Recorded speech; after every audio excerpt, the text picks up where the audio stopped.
Assalamualaikum warahmatullahi wabarakatuh. Kami dari kelompok 5 mata kuliah Pancasila kelas B Palembang dengan beranggotakan saya sendiri Muhammad Fadil Harizi. Saya Akila Salsabila.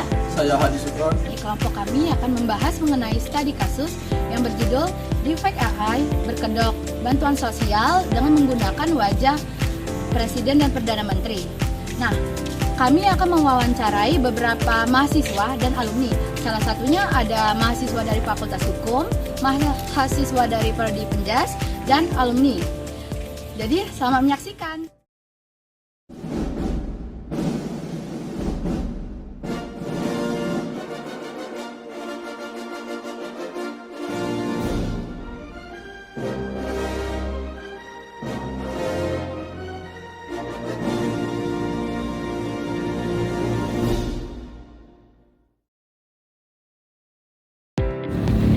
Assalamualaikum warahmatullahi wabarakatuh.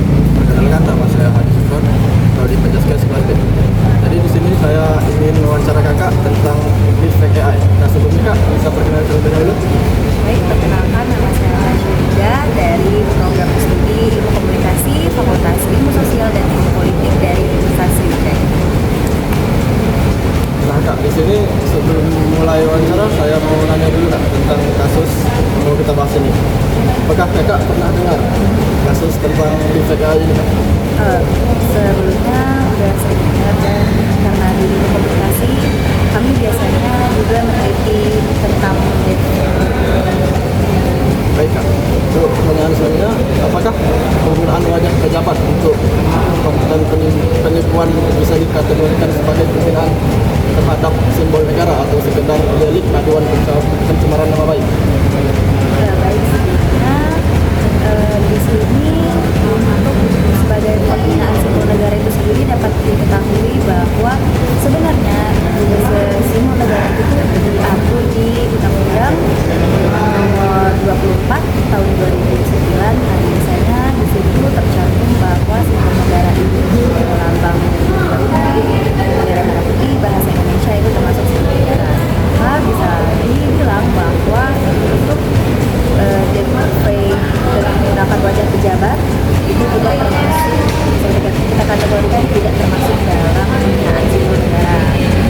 Itu bisa dikategorikan sebagai delik aduan karena yang misalnya ini adu di Kabupaten ini, karena ini kan di media sosial dan publik gitu kan. Jadi biasanya diatur di Undang-Undang ITE. Kalau di Undang-Undang ITE sendiri, kalau di pencemaran nama baik itu biasanya di pasal 27A itu bisa diproses jika pejabat itu sendiri merasa keberatan akan adanya penipuan itu. Tapi jika ini konteks pencemaran nama baik itu harus dari pejabat sendiri untuk yang melaporkan ke pihak yang berwajib. Assalamualaikum warahmatullahi wabarakatuh. Halo Kak. Waalaikumsalam warahmatullahi wabarakatuh. Halo. Oke, sebelumnya kakak boleh perkenalan diri terlebih dahulu. Nama aku Anissa Rahma dari Fakultas Hukum. Oke, dari Fakultas Hukum Unsri ya kak? Betul banget. Oke. Di sini ya kak, sebelumnya kami wawancara kakak tentang studi kasus Defect AI berkedok bantuan sosial yang menggunakan wajah Presiden dan Menteri. Kakak udah pernah dengar belum sebelumnya tentang kasus ini? Masih minim sih. Masih minim, tapi udah pernah dengar gitu nggak? Iya benar, udah pernah. Oke. Dari apa poin kecil yang udah aku sampaikan tadi udah bisa dijawab ya. Soalnya ini dari perspektif. Oke. Oke, jadi aku mau nanya yang pertama, kalau menurut perspektif kakak, bagaimana dampak Defect AI ini terhadap kepercayaan masyarakat terhadap program resmi pemerintah seperti bantuan sosial? Menurut aku, pemerintah itu kan memiliki legitimasi. Jadi kalau misalnya masyarakat sudah merasa tidak percaya, itu berarti pemerintah akan mendapat krisis legitimasi dan jelas akan menurunkan kepercayaan masyarakat terhadap program pemerintah. Misalnya terutama bansos ini kan, masyarakat jadi ragu ini.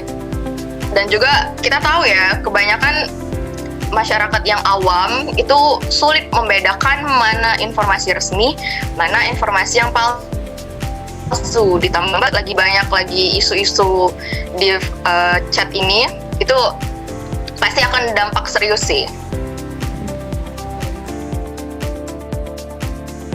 Oke, baik, saya di sini sedang bersama salah satu orang yang ingin saya wawancarai. Izin Kak, apakah boleh wawancara sebentar Kak? Boleh. Sebelumnya boleh perkenalkan diri terlebih dahulu. Baik, perkenalkan nama saya Gang Sekal Kubro, saya dari Prodi Pendidikan Jasmani Universitas Sriwijaya. Terus di tag yang saya jelaskan sebelumnya, bagaimana Kakak menjelaskan bagaimana cara membedakan video asli dan video buatan AI atau deepfake yang halus agar tidak ikut menyebarkan berita bohong atau hoax. Baik, kalau menurut aku itu bisa dilihat dari gerak bibirnya dengan apa yang dia ucapkan. Kalau misalkan emang gerak bibirnya sama hasil suara yang dia keluarkan itu tidak sinkron, berarti udah bisa dipastikan kalau itu video buatan atau video AI gitu. Itu sih menurut aku. Kakak nih, ini bagaimana kasus ini bertolak belakang dengan sila keberapa? Nah, menurut saya sila yang bertolak belakang dengan kasus deepfake AI ini itu sila kedua, karena seharusnya kita bisa memanusiakan manusia. Oke Kak, jawabannya kami terima dulu Kak. Tapi kami juga ada pendapat itu tuh masuk ke sila kelima. Karena Karena ada 2 poin Kak. Yang pertama itu mengeksploitasi hak rakyat miskin. Itu kenapa? Karena mengambil hak hidup rakyat yang kurang mampu. Yang kedua ini ada bersangkutan pada sistem pemerintahan Kak. Karena itu ketidakadilan teknologi yang seharusnya digunakan untuk menyejahterakan rakyat, tapi disalahgunakan untuk menyebarkan hoax. Sekian wawancara studi kasus dari kami. Semoga bermanfaat. Kami akhiri. Wassalamualaikum warahmatullahi wabarakatuh.